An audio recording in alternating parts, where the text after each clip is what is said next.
Dear students, Assalamu alaikum. Hopeful that we will be fine. Let's see what we have today to learn.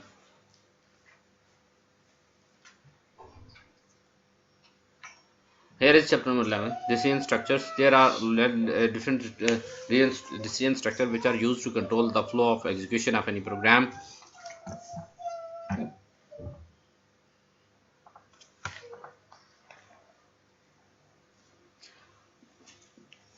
सो इसमें control structure है sequence, selection and repetition. Sequence तो हम देखते रहे कि आपका programme अगर लाइन बाय लाइन चलता है तो वो सीक्वेंस है, उसको हम कहते हैं सीक्वेंस फ्लो। और अगर आप प्रोग्राम को अपनी मर्जी से कंट्रोल करना चाहते हैं उसको सिलेक्शन कहते हैं कि कोई लाइन चलाएं, कोई लाइन ना चलाएं या कोई लाइन स्किप कर दें, इसको हम कहते हैं सिलेक्शन। और रेपिटेशन मीन कोई भी लाइन बार बार रिपीट करना चाह रहे हैं उसको आपको रेपिटेशन कहते हैं। So these are 3 types of structure, control structures, जिनकी मदद से हम प्रोग्राम की एग्जीक्यूशन को कंट्रोल कर सकते हैं। ठीक है जी।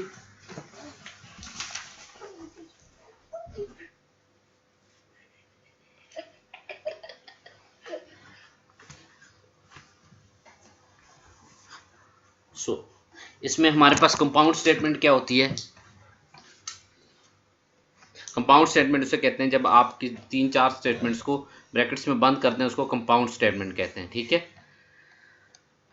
अब हमारे पास जो कंट्रोल स्ट्रक्चर है, ये this chapter is about control structures, decision statements के बारे में हमारे पास कि इसमें डिसीजन स्ट्रक्चर्स कौन कौन सी हैं। और इसमें सीक्वेंस तो हम ऑलरेडी पढ़ रहे हैं, सिलेक्शन स्ट्रक्चर्स इसमें पढ़ेंगे।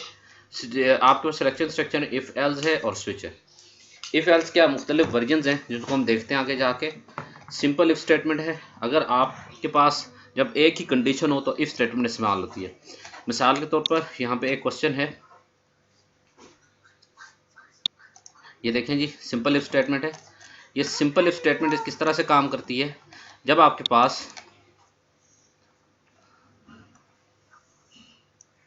पास एक ही कंडीशन हो। यहाँ पे मैंने एक कंडीशन अपनी मर्जी की दी हुई है कि जब यहाँ पर तो थोड़ा सा मैं जूम इन कर लेता हूँ आपके लिए ताकि ये आसान हो जाए। ओके, तो ये देखें, एक इंटीजर लिया n इज इक्वल टू 45। मैंने लिखा कि n इज इक्वल टू 0। अगर n इज 0 है या n इज ग्रेटर देन 0 तो क्या प्रिंट करो? यहाँ पे लिख दो जी पॉजिटिव वैल्यू, कोई भी लिख दें, वो नंबर प्रिंट करवा दें। और यहाँ पे लिख दें %d इज पॉजिटिव। ठीक है, तो यहाँ पे n को प्रिंट करवा दें आप और लिखें कि %d इज पॉजिटिव। तो %d यहाँ पे पॉजिटिव मीन किस तरह से प्रोग्राम चलेगा? इसको हम कंपाइल करते हैं और कंपाइल करने के बाद हम इसको रन भी कर सकते हैं।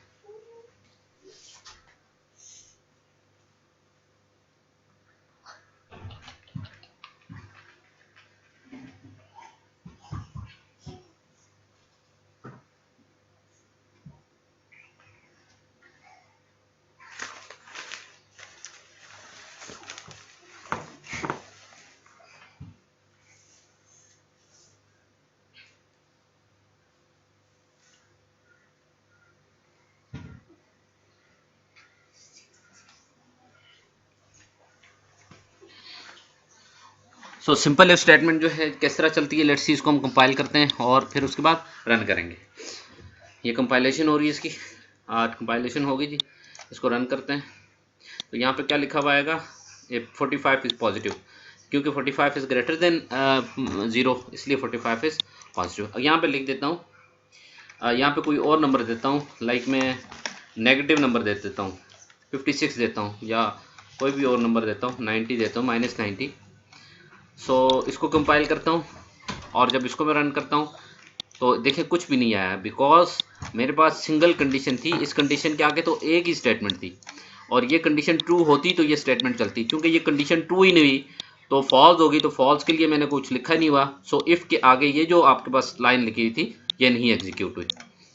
ओके, इसी तरह से आगे जाते हैं हम। ये इफ़ स्टेटमेंट की है, मैंने आपको करवा दिया। उसके बाद सिंपल इफ स्टेटमेंट हमारे पास ये हो गई, यही सिंपल इफ स्टेटमेंट है। इफ इसका ये फ्लो चार्ट है। इसकी डेफिनेशन आप यहाँ से ले सकते हैं। डेफिनेशन क्या है? If statement is the simplest form decision construct, it allows statement और set of statement to be executed conditionally. Generally form of इसका ये सिंटेक्स आ जाता है, इफ कंडीशन और आगे 1 2 3 4 स्टेटमेंट। ये जो बात लिखी है इसका क्या मतलब है, यानी इफ स्टेटमेंट अगर ट्रू हो तो इसके बाद 2 3 4 सेंटेंसेस भी चला सकते हैं, लेकिन उनको आपको ब्लॉक बनाना पड़ेगा। मिसाल के तौर पर मैं प्रिंट एफ के बाद एक थैंक यू मैसेज भी प्रिंट करवाना चाहता हूँ, तो वो अगर मैं इसको कंडीशन के साथ लिंक करना चाहता हूँ तो उसके लिए मैं ये करूँगा कि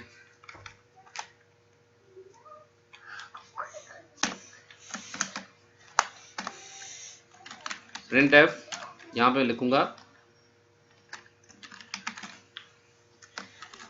थैंक यू, ठीक है, ये मैसेज मैं प्रिंट करवा दूंगा बैकलेस एन के साथ, और ये सेंटीमीटर, और उसके बाद ये मैं इसको क्लोज कर देता हूँ, और this is how it works. So इसको मैं कंपाइल करता हूँ और फिर मैं रन कर देता हूँ। देखें जी, अब क्योंकि वैल्यू मैंने 90 इनपुट की है, दैट इज लेस देन, तो कोई कंडीशन पे पूरी नहीं उतर रही, मैं इसको 90 करता हूँ। जब ये प्रोग्राम कंपाइल और रन करूँगा, देखें आपके पास लिखा हुआ है 90 पॉजिटिव थैंक यू। अब ये ब्रैकेट ये भी साथ आ गया, थैंक यू मैसेज भी इसके साथ प्रिंट होगा। अगर ये कंडीशन के साथ आप एक से ज़्यादा लाइन चलाना चाहते हैं तो आपको इसको कंपाउंड स्टेटमेंट, इस तरह ये 2 ब्रैकेट जो है बनाने का मतलब है कंपाउंड स्टेटमेंट बनाते हैं। ये वाला और ये वाली लाइन, ये अब इसको कंपाउंड स्टेटमेंट बना देती है। ये अंदर वाली जो 3 लाइनें कंपाउंड, इसमें 3 4 10 जितनी मर्जी लाइन्स आप लिख सकते हैं। ये सिंपल इफ स्टेटमेंट है, ठीक है। उसके बाद हम आगे जाते हैं। ये सिंपल इफ स्टेटमेंट का ये फ्लो चार्ट है। एक कंडीशन ट्रू हुई तो कोई स्टेटमेंट चलेगी। ये देखें, कंडीशन ये थी और अगर ट्रू होती है तो ये 2 लाइन्स चलती हैं, नहीं होती तो लाइन नहीं चलती। मिसाल के तौर पर मैंने अभी आपको मिसाल इसकी 9-90 करके दिखाई थी। दोबारा एक दफ़ा देख लेते हैं, इसको कंफर्म कर लें। तो अब देखिए कोई लाइन नहीं चली, यहाँ पे कोई लाइन आउटपुट नज़र नहीं आ रही यहाँ पे। ये तो अब प्रोग्राम की एग्जीक्यूशन का मैसेज है कि प्रोग्राम आपका एग्जीक्यूट हो चुका है। अदरवाइज प्रोग्राम की कोई लाइन नहीं चली अगर कंडीशन फॉल्स हो जाए तो। इसी तरह से ये फ्लो चार्ट यही बता रहा है कि फॉल्स हो जाए तो कुछ भी नहीं होगा, और अगर ट्रू हो जाए तो कोई स्टेटमेंट चलेगी। ये सिंगल कंडीशन स्टेटमेंट कहलाती है। इसका प्रोग्राम दिया हुआ है, एक्सरसाइज एग्जांपल दी हुई है। एग्जांपल में यूज़र को कहा नंबर इनपुट करें और उसका अगर वो नंबर ग्रेटर देन 0 है तो वो स्क्वायर रूट फाइंड कर देगा। ये स्क्वायर रूट का बिल्ट इन फंक्शन होता है। इसको फिलहाल आप रहने टाइम इतना नहीं। हम फ्लो चार्ट क्या चीज़ होती है, इसकी definition, flow chart is pictorial representation of a program. एक प्रोग्राम की जो तस्वीरी शक्ल होती है या पिक्टोरियल रिप्रेजेंटेशन कहते हैं, उसको फ्लो चार्ट कहते हैं। आगे जाएं, इफ एल्स स्टेटमेंट जो है इसमें 2 कंडीशंस आ जाती हैं। अब इसके बारे में मैंने एक प्रोग्राम छोटा सा लिख के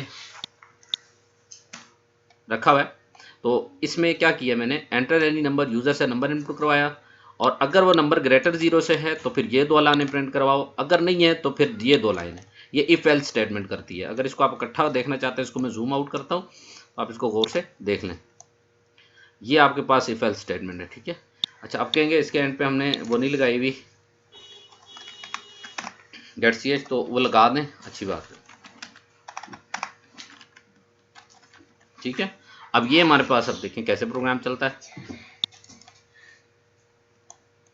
इसमें ये में लिखा हुआ है कि नंबर यूजर से इनपुट करवाएगा। अब देखते हैं इस प्रोग्राम को, ये इफ एल्स स्टेटमेंट के मुताबिक चला हुआ। इसको कंपाइल कर दिया, अब इसको रन कर लिया मैंने। यूजर से इनपुट किया, नंबर मैंने 5 इनपुट किया, लिखा हुआ है positive number if block of statement executed, कि इफ ब्लॉक एग्जीक्यूट हुआ। नंबर अगर ग्रेटर देन 0 है तो लिखा हुआ आ जाएगा पॉजिटिव नंबर, और लिखा हुआ आएगा if block of statement is executed. और अब इसमें नंबर में नेगेटिव दे के देखता हूँ।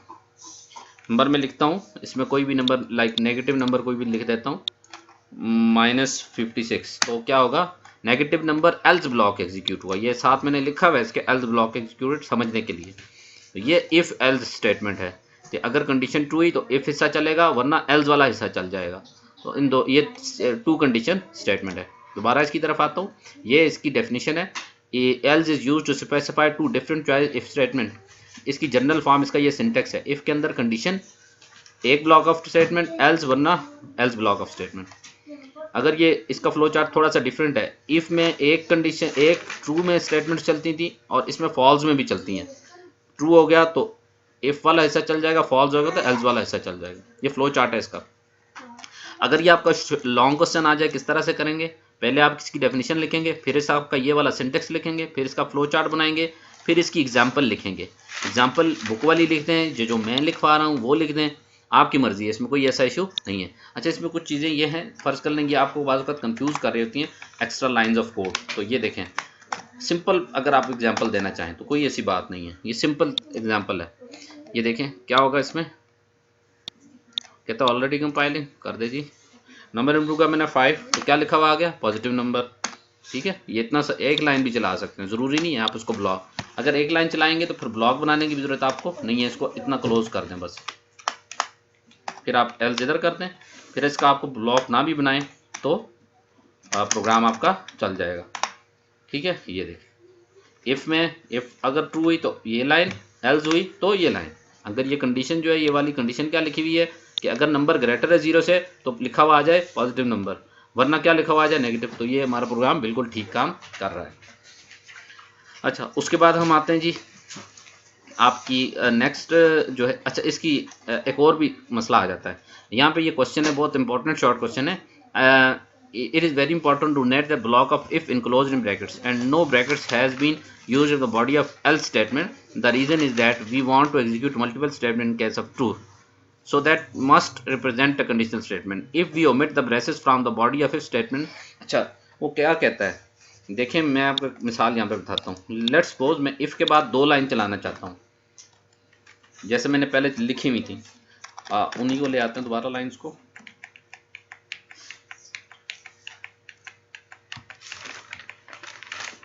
ठीक है, ये लाइंस आ गई। अच्छा लेट्स सपोज मेरे पास ये जो, चूंकि इफ़ के बाद 2 लाइंस चल रही हैं, लेकिन मैं 2 लाइंस के बावजूद वो ब्रैकेट मिस कर देता हूँ, तो ये देखें क्या होगा। यानी ये 2 लाइंस लिखी हैं मैंने और इसके ब्रैकेट नहीं लगाए। ये पक्की बात है कि अगर इफ़ के बाद 2 लाइन चलानी है तो उनके इर्द आप ब्रैकेट ज़रूर लगाएं। जैसे एल्स के बाद 2 लाइनें चलानी थी तो मैंने ब्रैकेट लगा के ब्लॉक बना दिया, ये ब्लॉक ऑफ स्टेटमेंट्स कहलाता है।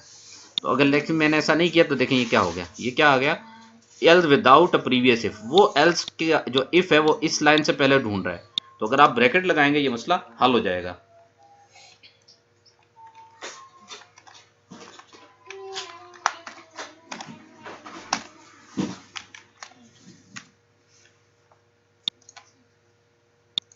ये देखें जी, ये आ गया।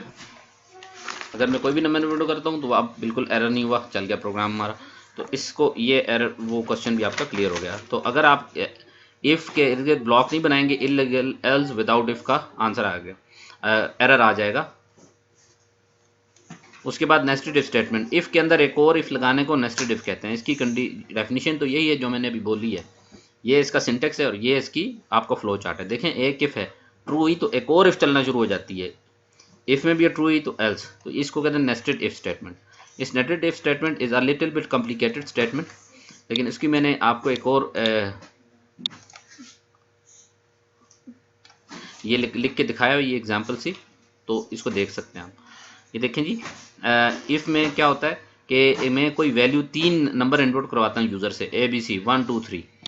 पहले वो चेक करेगा। लेट्स सपोज यहाँ पे मैंने कमेंट्स में जाकर लिख देता हूँ, कमेंट्स यहाँ पे लिख सकता हूँ, कमेंट्स जो ना डबल फॉरवर्ड स्लैश के साथ। A की वैल्यू में कर देता हूँ 2, B की वैल्यू कर देता हूँ मैं 5 और C की वैल्यू में कर देता हूँ 89। ठीक है, अब यानी ग्रेटर C है, तो ये क्या होगा, A is greater then B, मतलब क्या 2 5 से ग्रेटर है, यस, अंदर आ जाएगा। फिर चेक करेगा क्या 2 89 से ग्रेटर है, नो, तो क्या प्रिंट हो जाएगा, 89 इज़ ग्रेटर। इसको चला के भी देख लेते हैं हम।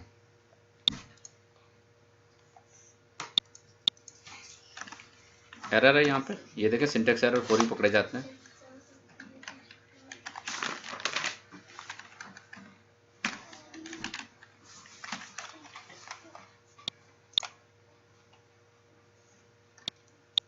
इनपुट 3 नंबर, एक 3 इनपुट कर देता हूँ, एक 5 इनपुट कर देता हूँ और एक 75, तो 75 इज लार्जेस्ट नंबर।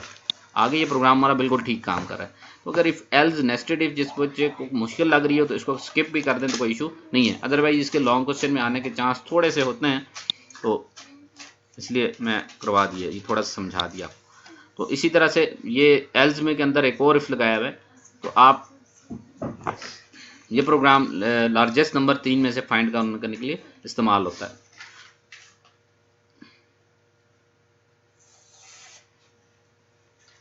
इस कोड को अगर आप गौर से देखना चाहें, समझना चाहें, तो मैं एक दो दफ़ा आपके सामने ये स्क्रीन है ये कर देता हूँ, कोशिश करूँगा इसका अगर आपके कोड भी शेयर हो जाए इसका तो इफ़ पॉसिबल। अच्छा जी, ये पूरा उसने समझाया भी उधर। Comparison of nested if and sequence if, वो कहता है जी इनमें से कौन सी बेहतर है, नेस्टेड इफ स्टेटमेंट बेहतर है या सीक्वेंस ऑफ इफ्स। जनाब याद रखें जो सीक्वेंस ऑफ इफ्स है उसमें ज़्यादा टाइम लगता है। मिसाल के तौर पर अगर मैं यहाँ पे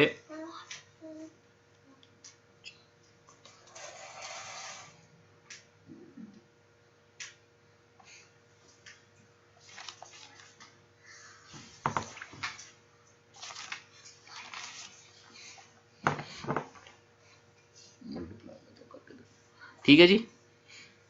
तो ये आपके पास इफ एल्स नेस्टेड इफ का प्रोग्राम आ गया। उसके बाद ये देखते हैं हमारे पास जो मैं बात कर रहा था अभी आपसे कि कंपैरिजन ऑफ नेस्टेड इफ, अगर आपको यूज़ करनी पड़े बहुत सारी इफ स्टेटमेंट और सीक्वेंस ऑफ इफ्स करनी पड़े या इफ के अंदर इफ करनी पड़े तो कौन सी बेहतर है। वैसे देखने में तो ये यानी ये एग्जाम्पल दी हुई है, देखने में तो ये आसान है कि एक इफ स्टेटमेंट है कि if n is greater than 0 फिर ये कर दो, वरना आप ये चेक करो, वरना आप ये चेक करो। इसमें इशू ये होता है कि सीक्वेंस ऑफ इफ में पहले ये इसको चेक करेगा, अगर ये ट्रू हो गई तो उसको चलाने के बाद इनको भी लाजमी चेक करेगा। हालांकि ये दोनों इफ फॉल्स आएंगी, अगर एक नंबर 0 से ग्रेटर है 5 तो वो जाहिर है लेस तो नहीं होगा ना 0 के इक्वल होगा।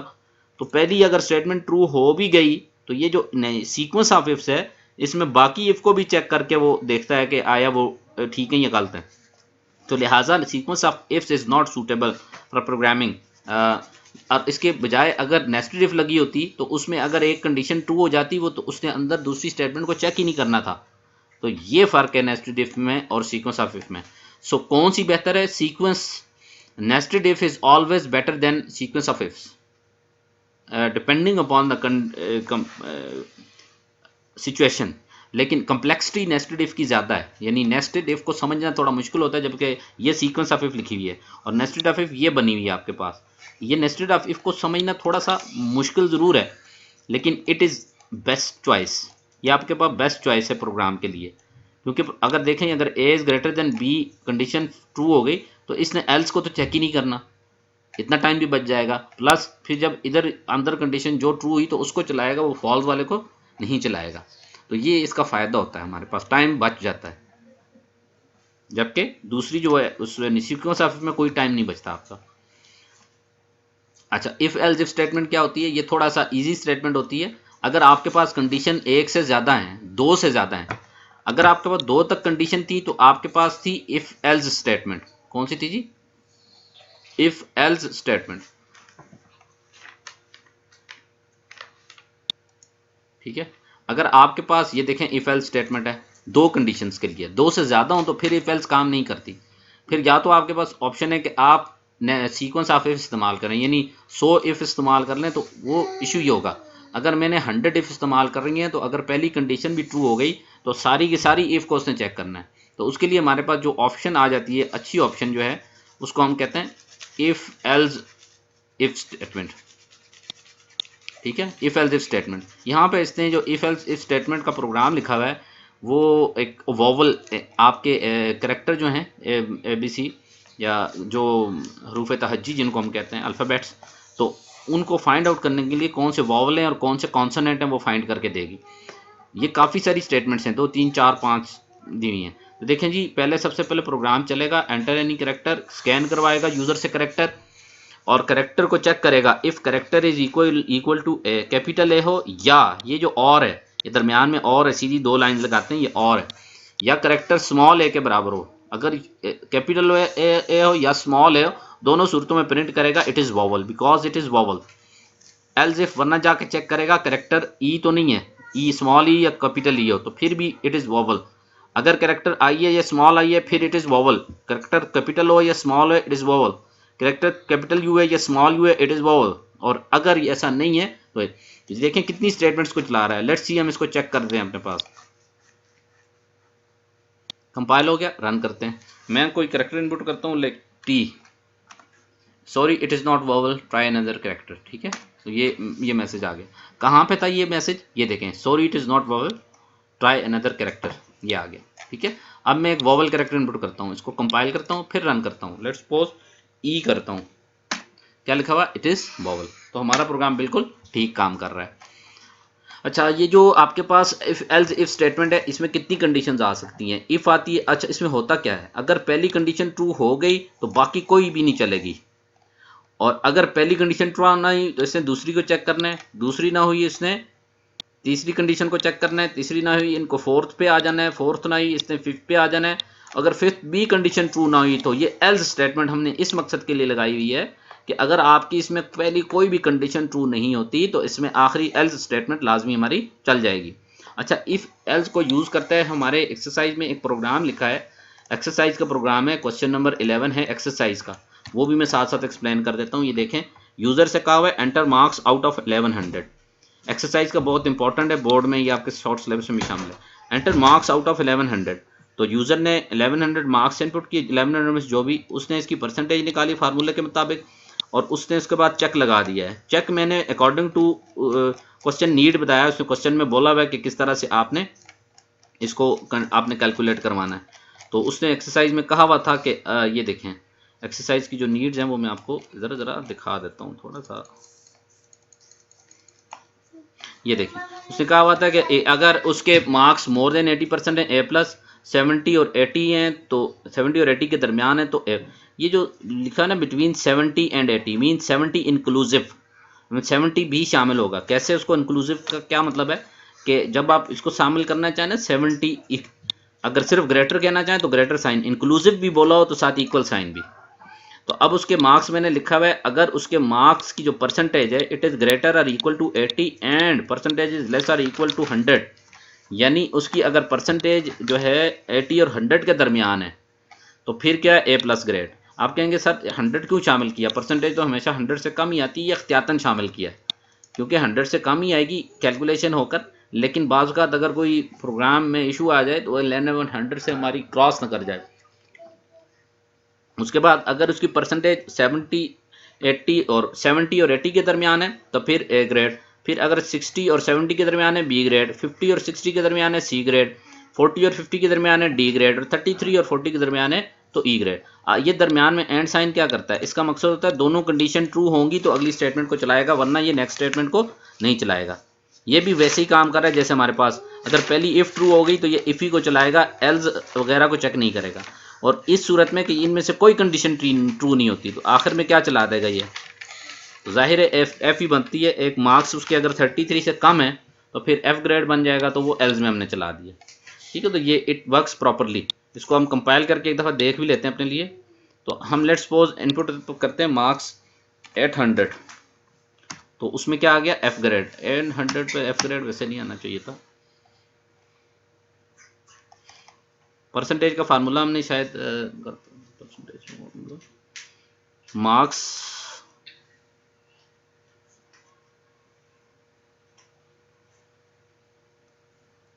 को भी अगर मैं फ्लोट में रख दूं, लेट्स सी,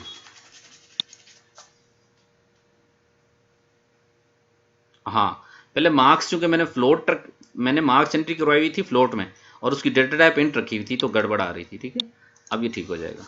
लेट्स सपोज हम इनपुट करते हैं 800, अब ये देखें ए ग्रेड आ गया 800 पे। ठीक है जी, तो अकॉर्डिंग टू हमारा प्रोग्राम ठीक चल रहा है उसके मुताबिक। 800 पे कितनी परसेंटेज आती है, तो इसके साथ अगर परसेंटेज भी प्रिंट करवा दें वो भी ठीक है।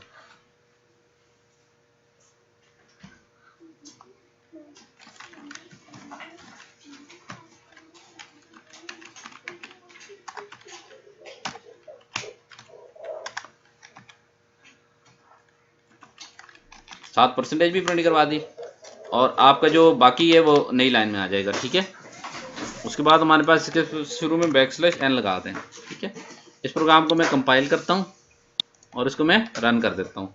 लेट्स सपोज 800 है, तो 800 है परसेंटेज क्या आ रही है 72 पॉइंट, तो ये ए ग्रेड आ रहा है 72 पॉइंट पे। ठीक है, ये मैंने लिखा हुआ है कि 72। तो अच्छा जी, परसेंटेज को थोड़ा सा राउंड ऑफ करके भी प्रिंट करवा देता हूँ मैं, वो पहले हमने किया हुआ है।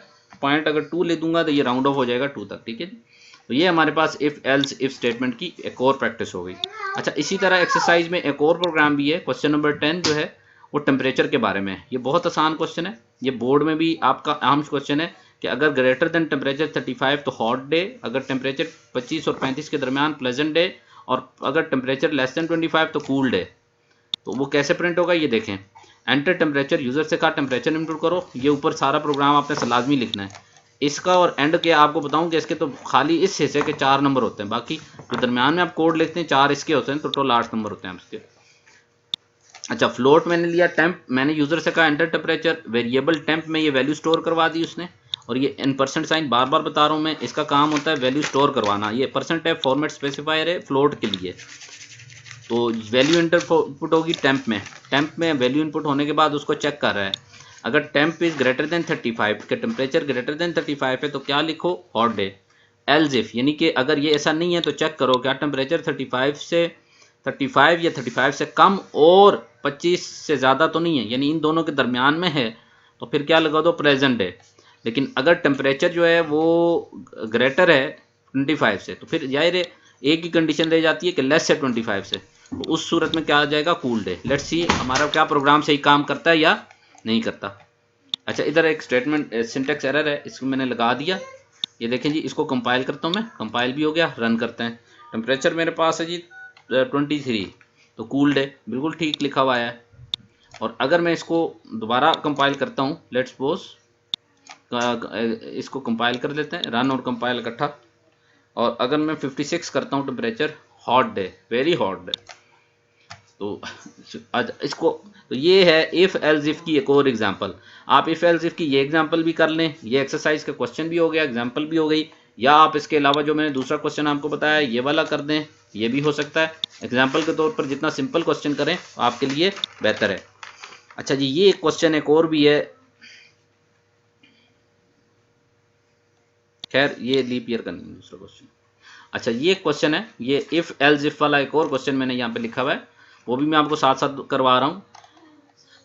ये एक्सरसाइज का क्वेश्चन नंबर 8 है, ठीक है जी, ये वाला। उसने कहा हुआ है कि यूजर से कौन जी, यूजर को use to compute the area of, ये स्क्वायर का एरिया या ट्राइंगल का एरिया कैलकुलेट करो। अगर यूजर एस एंटर करे तो स्क्वायर का एरिया कैलकुलेट कर दो, अगर यूजर टी करे तो ट्राइंगल का एरिया कैलकुलेट करो। तो क्या होगा, यहाँ पे यूजर को कहेंगे जी for area of square press S और for area of triangle press T. तो चॉइस GHC के जरिए एंटर होगी। अगर वो चॉइस एस है तो कहेगा एंटर साइड ऑफ स्क्वायर, तो साइड एंटर होगा, साइड इनटू साइड करके एरिया में स्टोर करके वो एरिया को प्रिंट करवा देगा। वरना अगर चॉइस टी हुई तो वो या स्मॉल टी या कैपिटल, ये और साइन है दरमियान में, ये जो वर्टिकल लाइन है, अगर उसने करेक्टर टी इनपुट किया तो फिर कहेगा enter base of triangle.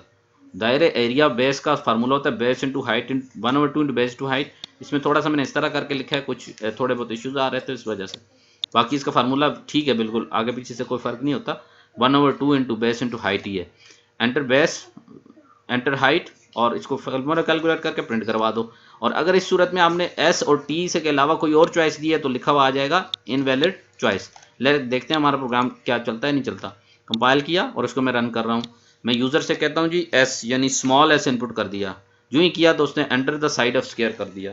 4 input किया तो उसने साइड ऑफ 4 इंटू 4, जाहिर एरिया ऑफ स्क्वायर आ गया। अब इसी को दोबारा मैं चलाता हूँ। अब देखिए मैं टी इनपुट करता हूँ, टी इनपुट किया तो एरिया ऑफ ट्राइंगल पूछ लिया उसने, क्या बेस करो, मैंने कहा 4, कहता है हाइट करो, मैंने कहा तो 3, तो इसने 3 4 जो भी था 3 4 12 इंटू 1/2 जाहिर 6 आता है, तो एरिया ऑफ ट्राइंगल भी मुझे दे दिया। लेकिन अगर इसी प्रोग्राम को मैं ऐसे चलाता हूँ कि मैं इनवैलिड चॉइस को इनपुट करता हूँ, जो कि मैंने दी नहीं है प्रोग्राम में, तो लिखा हुआ 4 ही आ गया, इनवैलिड चॉइस क्या आ गया, और इसको एंटर करें तो बंद हो जाएगा। एंटर का इसलिए इंतजार करता है कि एंड पे गेट ch लिखा हुआ है। क्लियर हो गई जी बात। ये प्रोग्राम आपका भी इफ एल्स स्टेटमेंट से ही हो रहा है। इफ आप कहेंगे सर ये तो इफ एल्स इफ है तो फिर एंड पे एल्स क्यों लगाते हैं? असल में ये एल्स होती है कि इस अगर ये दोनों कंडीशंस ट्रू ना हुई तो उस सूरत में ये चलेगी, अदरवाइज ये इफ एल्स इफ स्टेटमेंट ही है। याद रखें, इफ और एल्स इफ के आगे कंडीशन आती है, इफ एल्स में कंडीशन नहीं आती। यानी ये ना करना आप, ये इफ स्टेटमेंट है और इसके आगे सादा एल्स हो, इसके आगे कुछ भी नहीं लिखना होता। याद रखें, अगर किसी ने इसके आगे ब्रैकेट लगा दिया और इसमें कंडीशन लिखने की कोशिश की, एरर आ जाएगा। तो इफ एल्स सादा स्टेटमेंट है, ये इफ एल्स इफ है, ये इफ एल्स इफ ये है, ये अलग स्टेटमेंट है। ठीक है, यह ज़रा ध्यान से आपने कर लेना है। तो ये प्रोग्राम भी हो गया हमारा, क्वेश्चन नंबर 10 और 11 भी हो गया। आगे एक क्वेश्चन रह जाता है लीप ईयर का, कि लीप ईयर, वो क्वेश्चन को ज़रा गौर से देखें। अच्छा, आपने सोचा होगा कि इसके आगे कुछ हिस्सा रहता है कुछ चैप्टर का, वो थोड़ा सा मैं कर देता हूँ। इसमें स्विच स्टेटमेंट तो आपके सिलेबस में शामिल नहीं है फिलहाल, आपके बाकी जो हिस्सा है वो हम कर देते हैं। ठीक है, स्विच स्टेटमेंट आपके सिलेबस में शामिल नहीं है, इसको आपने करने की जरूरत नहीं है, अपना टाइम वेस्ट ना करें। ये मेरे पास आ गई जी if else if statement. If else if statement की ये डेफिनेशन है। ठीक है, क्वाइट आगे कहता है कि नेस्टेड इफ तो बहुत कम्प्लेक्स होती है, इसके बजाय हम इफ एल्स इफ इस्तेमाल कर लेते हैं। और आप ये डेफिनेशन भी लिख सकते हैं कि if else if is used for more than 2 conditions. 2 conditions हो तो इफ एल्स, और अगर 2 से ज़्यादा हो तो if else if is a good choice. ये इसका फ्लो चार्ट है इफ एल्स का। अगर एक कंडीशन फॉल्स हुई, एक कंडीशन ट्रू होगी तो बाकी कोई नहीं चलती, प्रोग्राम एंड हो जाता, यानी इफ एल्स के एंड पे पहुंच जाता है, इफ एल्स इफ के। अगर ये ना हुई तो फिर उसने कंटिन्यूसली चेक करते रहना, जब तक वो कोई आपकी कंडीशन ट्रू नहीं होती तब तक ये, अगर कोई भी कंडीशन ट्रू ना हुई तो एंड पे आकर उसने एल्स जो एंड वाला है वो चलाने के बाद आपका इफ एल्स इफ का ब्लॉक खत्म होता है। ये इसने एक छोटी सी मिसाल दी हुई है, if number is greater than 0, print F number is positive, else if number is less than 0। ये भी एक अच्छी एग्जांपल है, इसको भी आप एग्जांपल के तौर पे कोड कर सकते हैं अगर मुश्किल प्रोग्राम नहीं लिखना चाहते तो आप। अच्छा, use of logical operator. Logical operator and और नॉट हैं जो कि मैं अब कंटिन्यूसली यूज करता रहा हूँ। एंड की सिंबल ये है, और की है, और नॉट की ये सिंबल है, आपको नजर आ रही है सामने। ये मैं कंटिन्यूसली यूज करता रहा हूँ, इसमें कोई दूसरी बात नहीं है। ये देखें, ये और मैं यूज करता रहा हूँ। इसी तरह से देखें, ये मैं एंड का भी यूज करता रहा हूँ। तो इनका आप ये मतलब समझ लें कि जहाँ पे एंड ऑपरेटर होता है वो जब तक दोनों कंडीशंस ट्रू ना हो तो उससे अगली लाइन नहीं चलाता। और ऑपरेटर का ये काम होता है कि इनमें से एक भी कंडीशन ट्रू यानी स्मॉल एस किया या कैपिटल एस किया तो उसने अगली जितनी भी स्टेटमेंट्स हैं उसने चला लेनी है। ठीक है, ये ब्लॉक ऑफ स्टेटमेंट है, यहाँ से यहाँ तक एक ब्लॉक बन रहा है। ठीक हो गया जी, समझ आ गई बात आपको? Okay, this is all about use of logical operator. Logical operator and और नॉट है लॉजिक्स के तौर पे। यहाँ पे इसने एक एग्जांपल दी हुई है एंड, अगर आप 3 नंबर इनपुट करवाते हैं यूजर से, एक ए अगर बी से ग्रेटर है और ए सी से ग्रेटर है, ए इज लार्जेस्ट, ये 3 नंबर इनपुट करवाते हैं। ये प्रोग्राम है तीनों में से लार्जेस्ट नंबर फाइंड करने का। मैंने इसी प्रोग्राम को आपके पास किया हुआ है, नेस्टेड इफ से भी किया हुआ है, तो आप इससे कर लें, ज़्यादा बेहतर है। एल्स इफ में जाता है अगर B is greater than A and B is greater than C, ये एंड दो एंड साइन है, लेकिन आप फिलहाल मैं इसको इसी तरह से पढ़ रहा हूँ आपके सामने। ठीक है जी। अच्छा, उसके बाद आते हैं जी आगे थोड़ा सा स्विच स्टेटमेंट, ये आपके टॉपिक में शामिल नहीं है, तो आपका चैप्टर हो गया एंड। इसकी एक्सरसाइज की एमसीक्यूज देख लेते हैं एक दफ़ा ताकि आपको तसल्ली हो जाए। अच्छा, यहाँ पे क्वेश्चन आ रहा है कंडीशनल ऑपरेटर क्या होता है। ये कंडीशनल ऑपरेटर जो है इफ एल्स का काम करता है। कंडीशनल ऑपरेटर में कंडीशन आती है, कंडीशनल एक्सप्रेशन, ट्रू स्टेटमेंट और फॉल्स। ये इसका सिंटेक्स है। कंडीशनल ऑपरेटर के बाद क्वेश्चन मार्क, ट्रू के स्टेटमेंट के बाद ये कॉलन है, 2 डॉट हैं, फॉल्स स्टेटमेंट के बाद सेमी कॉलन। मिसाल के तौर पर मैं इसका प्रोग्राम इधर यहाँ पे जो इफ एल्स का प्रोग्राम है ये मैं इसी से करके दिखाता हूँ आपको ताकि आपको समझ आ जाए। ये देखें, यही वाला प्रोग्राम है, इसी को मैं आपको प्रोग्राम को बना देता हूँ कंडीशनल स्टेटमेंट। यानी प्रोग्राम यूजर से इनपुट करवाया, करवाने के बाद हमने ये देखना है कि नंबर इवन है या ऑड है, या पॉजिटिव है, नेगेटिव है, इवन है या ऑड है। तो कंडीशनल ऑपरेटर से भी किया जा सकता है। कैसे लिखता हूँ मैं, x इज ग्रेटर देन 0, आगे question mark, print F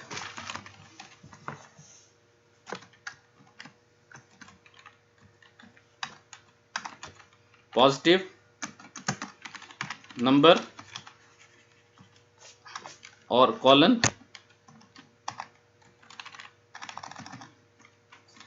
print F negative number. ठीक है जी, ये सेमीकोलन ये आ गया मेरे पास।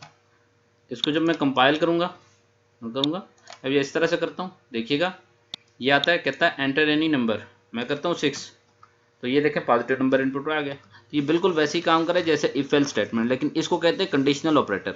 ऑपरेटर आता है, ये स्टेटमेंट नहीं है, वो तो इफ एल्स स्टेटमेंट है, ये ऑपरेटर है। ये क्वेश्चन मार्क है, ये कॉलन है, और ये ट्रू स्टेटमेंट है और ये फॉल्स स्टेटमेंट है। अगर ये वाली जो कंडीशन है ये x ग्रेटर देन 0 तो ये ट्रू हो गई तो ये लाइन चल जाएगी, वरना फॉल्स। इसमें हम एक और प्रोग्राम भी लिख सकते हैं इवन ऑड का, वो इफ एल से भी लिख सकते हैं। मैं कहता हूँ if x mod 2 is equal to 0, अगर x 2 पे पूरा डिवाइड हो जाए तो क्या करो, लिख लो इवन नंबर। क्या लिख रहे हैं,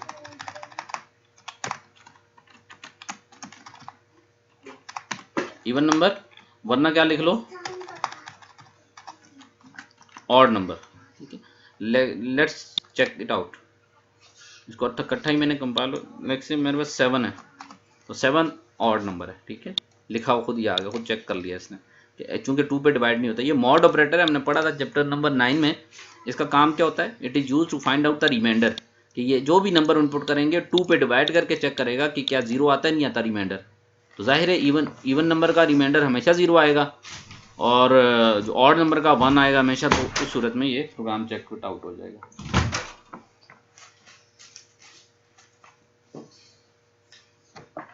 क्लियर होगी बात आपको जी, समझ आ गई। उसके बाद हम आ जाते हैं एक्सरसाइज के ऊपर। एक्सरसाइज के एमसीक्यूज करते हैं। क्या हैं जी एक्सरसाइज के एमसीक्यूज, लेट्स सी। इसकी एक्सरसाइज के बेसिकली एमसीक्यूज नहीं है, लेकिन एक्सपेक्ट करें कि जो इफ एल्स इफ स्टेटमेंट है इसकी मुख्तलिफ फॉर्म में, ये मैंने क्वेश्चन आपको करवा दी। लीप ईयर वाला क्वेश्चन एक मैंने नहीं करवाया, इसको आप देख लीजिएगा, लेकिन इसका थोड़ा सा मैं आसान सा कोड आपके पास लिख देता हूँ। प्रिंटफ एंटर ईयर इनपुट करवाना है यूजर से, एक्स में इनपुट करवा दें, कोई मसला नहीं है, और यूजर से चेक करवाना है हमने कि ये लीप ईयर है या नहीं। अकॉर्डिंग टू द क्वेश्चन वो ये कहता है कि अगर कोई ईयर 4 पे डिवाइड हो, यानी x इज डिविजिबल बाय 4, तो उसको चेक करो कि क्या, उसको चेक करना है कि आया वो 4 पे 100 पे नहीं डिवाइड होता। x mod 100 equal to 0। पहले क्या चेक किया मैंने, क्या वो 4 पे डिवाइड होता ही नहीं होता, x mod 4 equal to 0 remainder. तो अगर वो 100 पे भी डिवाइड होता है तो फिर उसको दोबारा चेक करना पड़ेगा इसके अंदर जाके कि if x mod 400 equal to 0। तो अगर ऐसा है तो वो है printf। ये थोड़ी सी इसकी लॉजिक मुश्किल है, अगर जिसको समझ आ जाए तो ठीक है।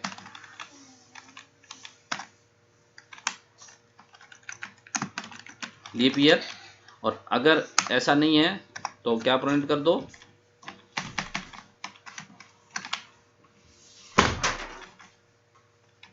नॉट लीप ईयर, ठीक है, और वो होगा एल्स स्टेटमेंट। देखें जी, थोड़ा सा इसको ध्यान से करना पड़ेगा आपको। एल्स प्रिंटफ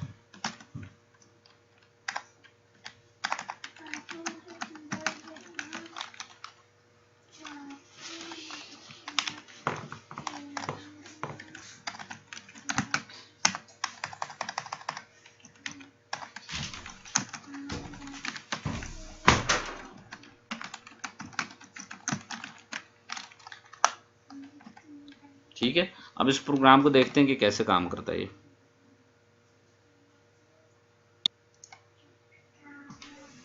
चल गया।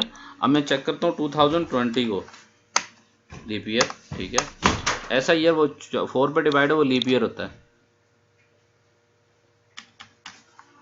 99 लीप ईयर नहीं है, तो लिखा हुआ आ गया लीप ईयर नहीं है। चेक प्रोग्राम काम कैसे करता है, जो ही मैं ईयर इनपुट करता हूँ एक्स में, वो एक्स को चेक करता है 4 पे डिवाइड करके। तो प्रोग्राम के मुताबिक उसने ये पूछा हुआ है कि अगर कोई ईयर 4 पे डिवाइड हो तो वो लीप ईयर है, अगर वो 4 पे डिवाइड ना हो तो वो लीप ईयर नहीं है। ये तो पक्की बात है, लेकिन इसने जो 4 पे डिवाइड होने वाला जो लीप ईयर है उसके लिए दो चीज़ें और भी बता दी हैं कि अगर ऐसा ईयर के जो 100 पे डिवाइड होता हो तो उसको 400 पे डिवाइड होना ज़रूरी है। तो इसलिए मैंने चेक लगाया हुआ है कि अगर कोई ईयर 100 पे डिवाइड होता हो तो उसको चेक करो कि क्या 400 पे डिवाइड होता है, तो फिर लीप ईयर है, अदरवाइज वो लीप ईयर नहीं है। और अगर एक ईयर जो 4 पे डिवाइड होता है और 100 पे डिवाइड नहीं होता तो फिर भी वो लीप ईयर है। ये इसको थोड़ा सा मेरी चीज़ों को, अल्फाज को देख के जिसको थोड़ा सा समझना हो तो उसको थोड़ा सा गौर करेंगे तो आपको समझ आ जाएगी। और साथ अपने कोड को देख लेना कि इसने कहा क्या है। इसने बोला हुआ है कि कहता है कि ऐसा leap year is if it is bill 4। एक लीप ईयर वो होता है जो 4 पे डिवाइड हो, लेकिन वो ईयर जो 100 पे डिवाइड होना शुरू हो जाए, 100 पे 4 के बाद 100 पे भी डिवाइड हो, उसका 400 पे डिवाइड होना ज़रूरी है, ठीक है जी। तो उसके बाद ये इनको चेक कर सकते हैं आप कि ये लीप ईयर है या नहीं। 1996 को आप चेक कर सकते हैं। इसको मैं प्रोग्राम को कंपाइल करूँ तो ये बता देगा कि ये लीप ईयर है या नहीं है। 1996 तो वो लीप ईयर है, ठीक है जी। तो ये प्रोग्राम हमारा एंड हो गया। इसी तरह से आपका चैप्टर एंड हुआ, चैप्टर नंबर 11। उसके बाद चैप्टर 12 करेंगे।